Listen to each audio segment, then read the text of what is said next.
Hi guys, in this tutorial I'm going to teach you how you can use chat feature to chat with your teammates in Mana.com. So in your Mana.com, as you can see, I have this item here, and let's say that I'm unclear about this particular item and I want to discuss it with my teammates, or my colleagues. So what I have to do is right next to this item there is this button, this message, the icon. You have to click on it, and what will do, it will open this updates uh, a section, so you can write any message you want. Like I can write anything like I need help,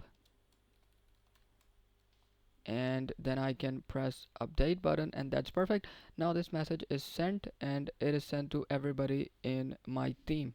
So now my teammates will be able to view this message, and they will be able to reply to my message, and this way we can sort out everything and we can chat within mana.com without using any external applications.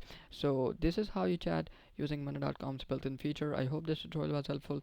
We'll see you in the next one. Thanks.